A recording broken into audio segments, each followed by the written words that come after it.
Saya di sini akan mempresentasikan rencana tindak lanjut dari program diseminasi PKG PJOK Kabupaten Probolinggo di sekolah di lembaga SD Negeri Sumber Daya 1, yaitu mengenalkan pentingnya pendidikan kebugaran melalui rancangan program latihan sederhana mengacu pada pedoman FIDT pada cabang olahraga bola.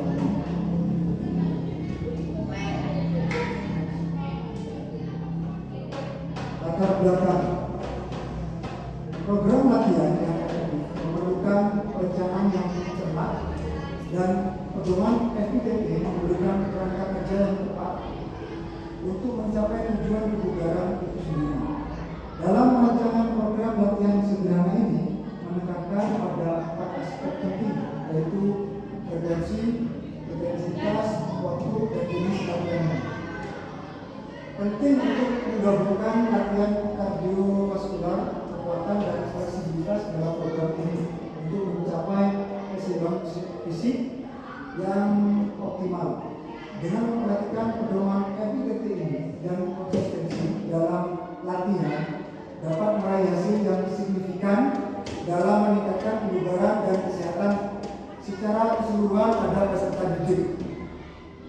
Program latihan sederhana yang berpedoman pada FIDT ini akan dilaksanakan di SD Sumber Daya 1. Hal ini memberikan ruang dan melibatkan peserta didik itu sendiri dalam memberikan suara, voice, pilihan, voice, dan kepemilikan ownership, memberdayakan peserta didik pada saat program direncanakan, dilaksanakan, dan dievaluasi sehingga terwujudnya lingkungan yang menunjukkan kepemimpinan murid itu sendiri. Tujuan di sini ada 5 tujuan. Yang pertama yaitu terwujudnya siswa yang berakhlakul karimah, bugar, sehat, dan gembira dan berprestasi.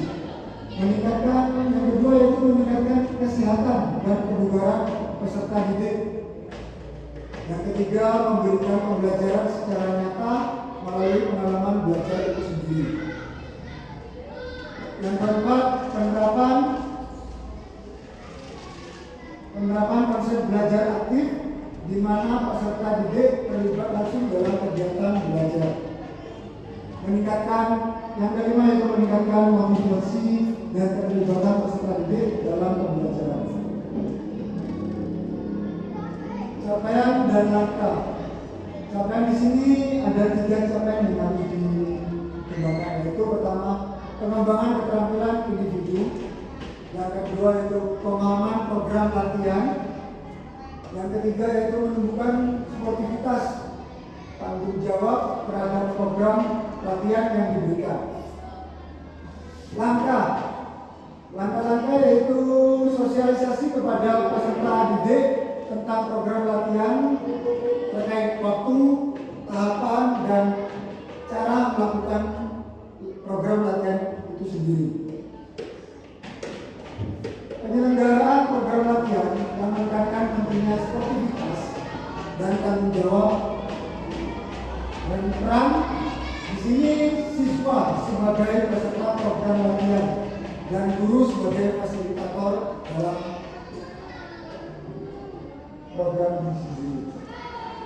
Struktur program dan rekan siswa dalam komunitas belajar. Program yang dibuat merupakan populer. Peserta didik yang terlibat yaitu kelas 5 dan kelas 6. Waktu kegiatan dilaksanakan di bulan Januari.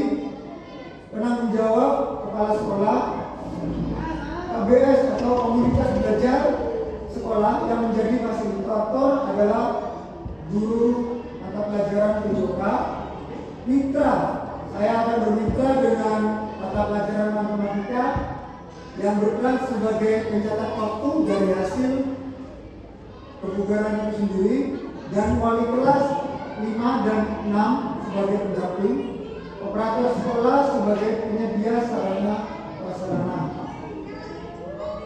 Pernyataan tentang kapasitas yang dimiliki sekolah.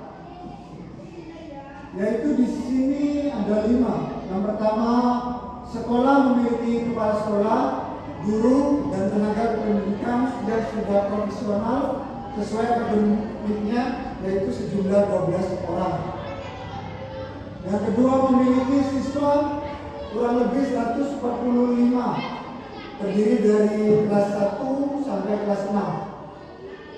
Yang ketiga, sekolah memiliki halaman yang cukup untuk digunakan sebagai program untuk penerapan program kebugaran jasmani ini sendiri. Yang keempat, sekolah memiliki jaringan internet yang baik sebagai pendukung live streaming dan upload ke sosmed sekolah. Yang kelima, yaitu ketersediaannya alat dan sarana untuk pelaksanaan kegiatan itu. Rencana evaluasi, ada beberapa tindakan rencana evaluasi yang dilakukan, yaitu ada 4. Yang pertama, tujuan pembelajaran, meninjau ketercapaian tujuan pembelajaran pada program latihan kebugaran menurut activity itu sendiri. Terus yang kedua yaitu umpan balik dari siswa tentang pengalaman belajar siswa, gimana hasilnya, dan mengumpulkan pendapat dari refleksi siswa itu sendiri. Refleksi guru tentang program latihan dan pelaksanaannya, itu bagaimana programnya, apa sudah berjalan, apakah program itu bisa dilanjutkan atau harus dikembangkan lagi. Dan yang keempat yaitu evaluasi manajemen kelas dan pengelolaan waktu. Nah, di sini waktunya yaitu sudah efektivitas, apakah sudah efektif, dan keaktifan murid yang terlibat, apakah murid di situ aktif juga, apa masih ada beberapa siswa yang belum aktif, itu juga akan menjadi evaluasi kita. Kemungkinan tantangan. Nah, di sini tantangan pengolahan waktu.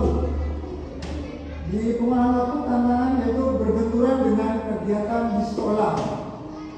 Motivasi dan partisipasi peserta didik. Tantangannya yaitu kurangnya motivasi akan pentingnya olahraga itu sendiri di lingkungan sekolah, dan anggapan olahraga bikin capek sehingga peserta didik kurang bersemangat dalam mengikuti program latihan. Mungkin itu presentasi tentang rencana tindak lanjut RTL dari kegiatan PKG PJOK yang saya terapkan. Dari presentasi ini mungkin ada pertanyaan yang ingin ditanyakan, monggo.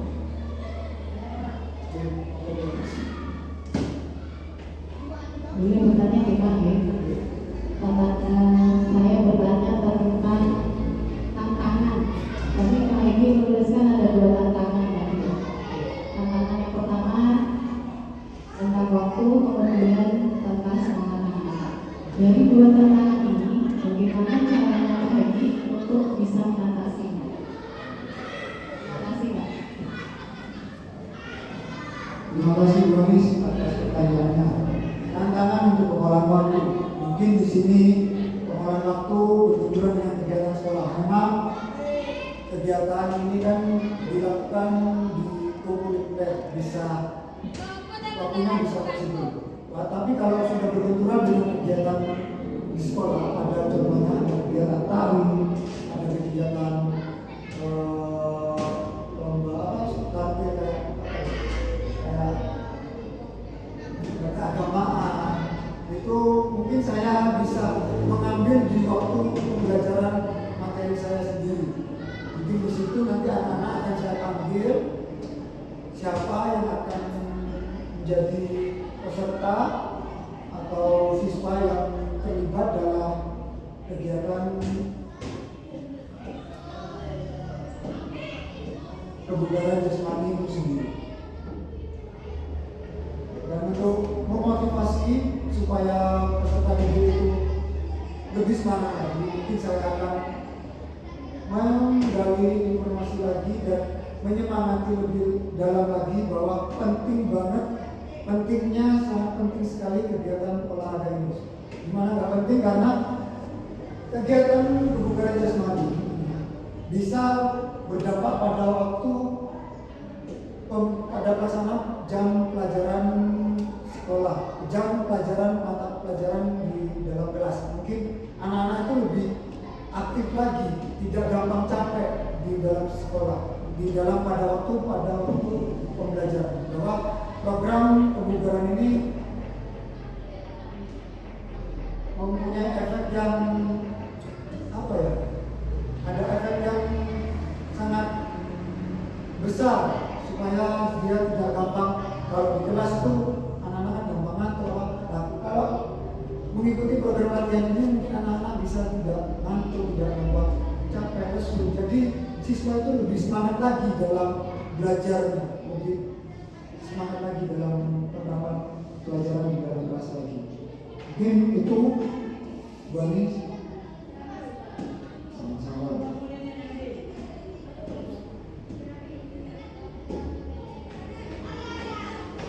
Kalau mungkin dari Bapak Ibu yang lain pertanyaan, kalau tidak ada mungkin bisa saya akhiri.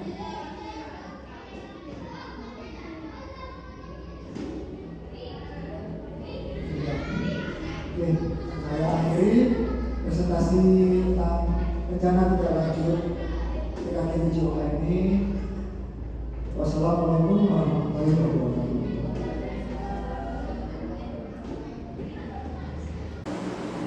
Assalamualaikum warahmatullahi wabarakatuh. Saya akan melakukan tindak lanjut dari kegiatan yang sudah disampaikan oleh Bapak Hedi. Kegiatan RTL atau kebugaran ini menurut saya kegiatan tersebut sangat bagus dan baik, terutama kegiatan ini kan dilaksanakan untuk anak-anak. Jadi sangat mendukung sekali pada kegiatan pembelajaran yang ada di sekolah. Karena hal ini menyebabkan siswa akan menjadi lebih fokus, lebih fresh dan lebih bersemangat. Oleh karena itu, saya sangat mendukung sekali dan meminta kepada sekolah bahwa kegiatan ini harus dan wajib dilaksanakan, baik setiap minggu ataupun setiap pembelajaran, dan Pak Hegi bisa berkoordinasi dengan guru yang lain. Demikian yang bisa saya sampaikan, saran dari saya. Terima kasih. Wassalamualaikum warahmatullahi wabarakatuh.